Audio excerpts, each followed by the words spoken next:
Police ठाण्याबाहेर संतप्त मजुरांचा ताबा सुटला।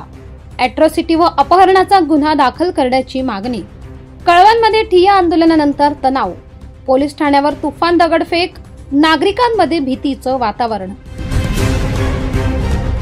कळवण शहरात शनिवारी सकाळपासून तणावग्रस्त वातावरण निर्माण झाले आहे।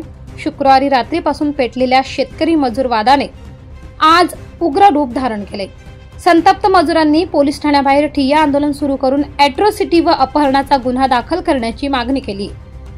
सकाळी सुमारे 11च्या सुमारास संतप्त मजुरांचा ताबा सुटला आणि पोलीस ठाण्याबाहेर तुफान दगडफेक झाली। पोलीस व्हॅन, पोलीस दल तसेच सीआरपीएफ जवानांवर जमावाने दगडफेक केल्याने परिसरात एकच गोंधळ उडाला। दुपारी 2 वाजेपर्यंत कळवण नाशिक मार्ग पूर्णपणे ठप्प राहिला। व्यापारी व दुकानदारांनी भीतीपोटी आपली दुकाने बंद ठेवली असून शहरात प्रचंड भीतीचं वातावरण निर्माण झाले। दरम्यान मजूर विठोबा पवार यांच्या मृत्यूबाबत संशय व्यक्त होत असून त्यांच्या मृत्यूला न्याय मिळावा आणि संबंधितांवर अॅट्रॉसिटी तसेच अपहरणाचा गुन्हा दाखल करावा या मागणीसाठी महिलांसह शेकडो मजुरांनी ठिय्या आंदोलन छेडले। परिस्थिती नियंत्रणात आणण्यासाठी मोठा पोलीस बंदोबस्त तैनात करण्यात आला आहे।